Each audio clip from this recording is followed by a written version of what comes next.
Hey y'all, it's Josh.exe. We got my floral shop koozie that I made at work one time. We're gonna use it to choose a random cassette to review. Alright, I feel like I hit this.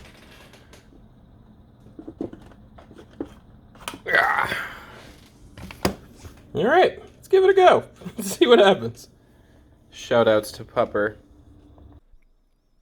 So I'm gonna be honest, I have no idea what that actually hit. I could just grab what I thought I hit.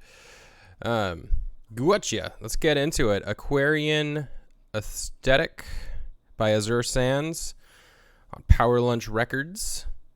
I own the Aesthetic edition of the album. This one is still for sale. It's an edition of 12, but there are still cassettes, so if you like it, pick it up.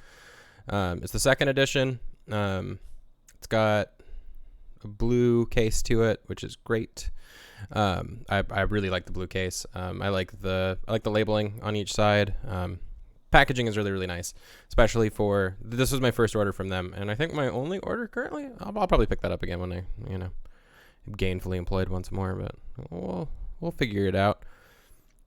But yeah, packaging's solid. I love the teal cyan shell. The reversible insert's a nice touch. I like that. Their variations on a theme. Opening track for this one. Let's get into it. Opening track for this one's called Undine.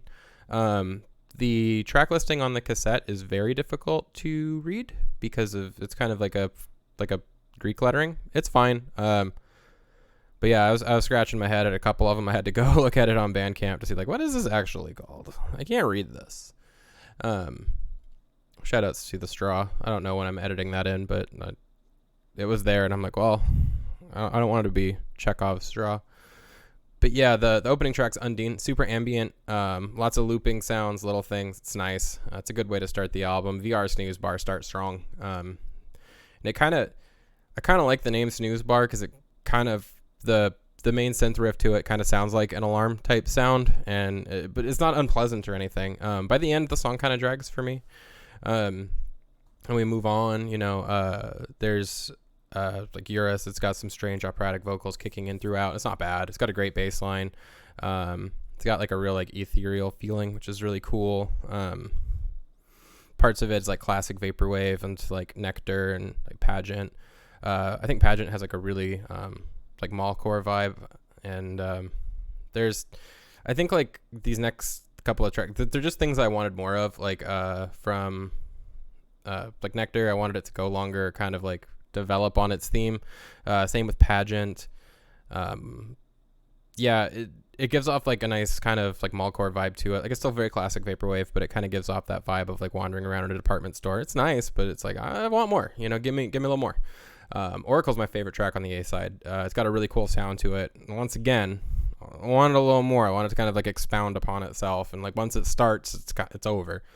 The track's only 1 minute and 16 seconds long, but what you get's good. It's just give me more. The lead synth kind of has that synth string sound that you wouldn't be out of place, and kind of late 80s, early 90s, kind of opening credits kind of thing. As the movie's kicking on, oh, look, a shot of the city, that bum, bum, bum, bum, bum, bum, bum, going on. It's yeah, dope, more. But yeah, as soon as it starts, it's done. A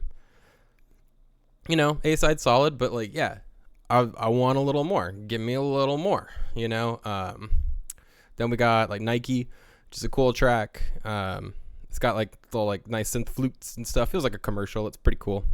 Acropolis, it's probably the best side. Or not the best side, but the best track on the B side. It's got cool synth strings that lead into a fully classic vaporwave section. It's just reverb drums, and it really opens itself up. Yeah, and it feels like an old educational video, but in the best way possible. Where it's they bring in that TV that's strapped to the cart, and yeah, they put the laser disc in, and you get the home education present, and they're showing the outside of a school and shit. That's what that song reminds me of. By the end, it's panning back and forth rapidly on stereo. That's cool. More of that. For honestly, the next two tracks I don't care about. There's well, no, that's not true. I don't care for Marble Madness. I thought it was boring. It's really dull, drags. Based on the name, I kind of wanted something sampled from Marble Madness. and it never really like hit that vibe, and I was just kind of like by the end of that one. Anthemic, solid, great bass line, driving beat, like those are things I love. If like you get that, it's probably my favorite future funky vaporwave track of all time is Can't Afford. I just love that really like thick driving bass line, and like the more of that the better. Yeah, Fountain's pretty good too. Starts off with Steve Urkel's about to enter the mall. Love it. Great intro. It's got another great bass line. There's a Ghostbusters vocal sample in there, I'm pretty sure. Sax outro is lovely. But yeah, and then we end out with, heavily distorted, let John Mellencamp, Jack and Diane. It's nothing to complain about. Never hurt anybody. There's some looping on the drums that's cool. And it comes off as really surreal, but like never disorienting, which is great. Because sometimes you get those things that are just jarring, and this never hits that, but it's kind of like, that's wild, that's weird. And yeah, it's not a super long album or anything. It felt like I'd go through this one track by track, because it's easy. It's a good listen, a solid album. A lot of the tracks had me like, come on, expound upon this, like let's go in. I'm here for a reason. Give me the stuff. And it just kind of didn't. It was a little frustrating. I would have liked it to be themed a little better too, I guess. I don't know.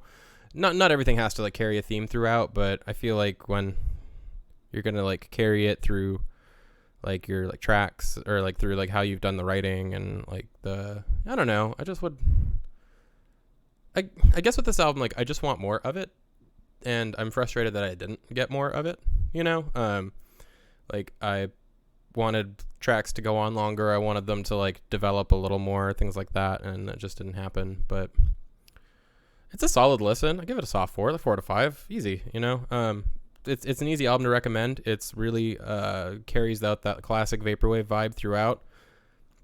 It's like somebody made an unironic old vaporwave album, and it's cool. Would recommend. Aquarian aesthetic, Azuresands 4 to 5. If you want to pick it up, the link's in the description. Go ahead and check it out.